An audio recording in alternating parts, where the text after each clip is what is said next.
Mega PTM సమావేశంలో మంత్రి వాసంశెట్టి సుభాష్ పాల్గొన్నారు. మీ భవిష్యత్ మా బాధ్యత, మీ చదువు దేశానికి వెలుగు అనే మహోన్నత లక్ష్యంతో నిర్వహించిన మెగా పేరెంట్స్ టీచర్స్ మీటింగ్స్ కార్యక్రమం అత్యంత వైభవంగా జరిగింది.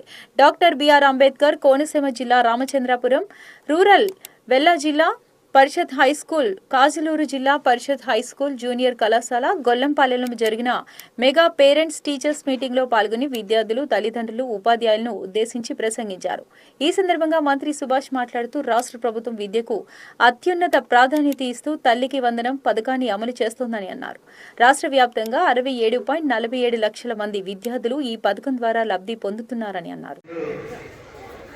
తల్లికి వందనం ఇది ఒక పథకం కాదు, భావితరాల భవిష్యత్తుకి అందిస్తున్న ఒక గొప్ప ఆయుధం అని మాత్రం మీకు తెలియజేస్తూ ఉన్నాను. తల్లికి వందనం అనే పేరు పెట్టి తల్లి యొక్క ప్రాముఖ్యత, తల్లికి ఇవ్వాల్సిన గౌరవం, తల్లికి ప్రభుత్వం ఇస్తున్న గౌరవం చాటి చెప్తాం.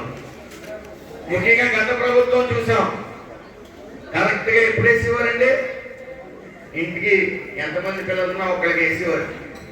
ఎప్పుడు వేసేవారు ఎవరికైనా తెలుసా?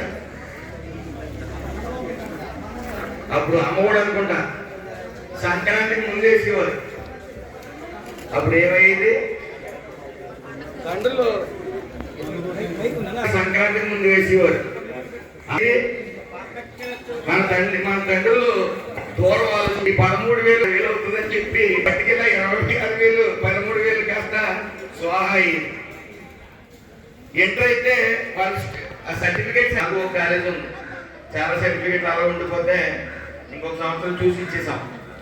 తీర్చామని అక్కడ వెళ్ళి ఆ అబ్బాయికి అక్కించి అతను సంతోషపరిచారు. సంతోషపరిచిన 20 రోజుల్లో ఆ కుర్రోడు చనిపోయాడు, సంతోషంగా చనిపోయాడు. దాని మీద కూడా విమర్శలు చేస్తున్నారు కొంతమంది దళితులు. ఏమనుకోవాలి, వీడికి ఏ విమర్శలు చేస్తున్నారో వాళ్ళకే తెలియదు.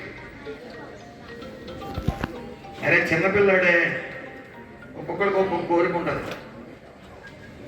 ఇక్కడ లోకేష్ గారిని చూడాలని ఎంతమందికి ఉందో చేతులు ఎత్తండి, ఎంతమందికి ఉంది చేతులు ఎత్తండి. అమ్మో, ట్విట్టర్లోనో ఫేస్బుక్ లోనో పెడితే చూసి వెళ్ళేందుకు దాని మీద కూడా విమర్శలు. ఈ గొడ్ల పార్టీకి పనే ఉంటలా. గత ప్రభుత్వంలో విద్యార్థుల భవిష్యత్తుతో ఆటలాడుకున్నారు. నకిలీ మద్యం, గంజాయి వీళ్ళందరికీ తెలియాలి. నేను మొన్న ఒక స్కూల్కి వెళ్తే రామచంద్రపురం స్కూల్కి ఇన్స్పెక్షన్కి వెళ్ళాను. ఒక చోట వెళ్ళి చెక్ చేస్తే ఎక్కడ ఏం దొరకలే. నేను మళ్ళీ బయటకు వెళ్ళి కిటికీల వైపు అవతల వైపు వెళ్ళి చూస్తే అక్కడ సిగరెట్ ప్యాకెట్లు, గంజాయి దొరికినాయి. 8th class, 9th class, 10th class school rooms దగ్గర ఇద్దరు పట్టుకుని అడిగితే గంజాయి ఇక్కడే అమ్ముతున్నారు, 30 రూపాయలకు కూడా దొరుకుతుందని చెప్తున్నారు. అంటే గత ప్రభుత్వం గంజాయికి ఎంతో అలసిచ్చింది, మొత్తం గంజాయి రాల్చివేసింది. ఈరోజు గంజాయి అనే మాట వినటానికి గంజాయి అమ్మే వాళ్ళు వన్నెలో వణికి పుట్టించింది ఈ ప్రభుత్వం. అయినా ఎక్కడో చోట ఏదో రకంగా అక్కడక్కడ కనపడతా ఉంది. ఈగల్ టీం నోటి వేశారు, ఇంచుమించు 90%, 99% అరికెట్టారు. ఇంకా ఏదో మూల నుంచి వస్తాం. ఇలా భావితరాల భవిష్యత్తుతో గత ప్రభుత్వం ఆడుకుంది. ఏదైనా ఉంటే స్కూల్కి రంగులైతూ అంతే తప్ప విద్యా వ్యవస్థలో ఎప్పుడూ కూడా ఏ సంస్కరణ తీసుకురావాలి. ఆ రోజు అన్నారు ఆయన అసెంబ్లీలో, నేను 10th క్లాస్ ఫస్ట్, నేను ఇంటర్ ఫస్ట్, డిగ్రీ ఫస్ట్ అని. ఏ భాష మాట్లాడలేదు, నెత్తి వస్తుంది. ఇటు తెలుగు మాట్లాడలేడు, ఇటు ఇంగ్లీష్ మాట్లాడలేడు, ఈ హిందీ ట్రై చేస్తాడు, హిందీ మాట్లాడలేడు. చదువు వీలు అతనికి ఏం తెలుస్తుంది? ఎదరోడు పేపర్ చూసి రాసి బాగుతుంది. అయితే ఈ ప్రభుత్వం విద్యార్థుల పట్ల పూర్తిగా చిత్తశుద్ధితో ఉంది.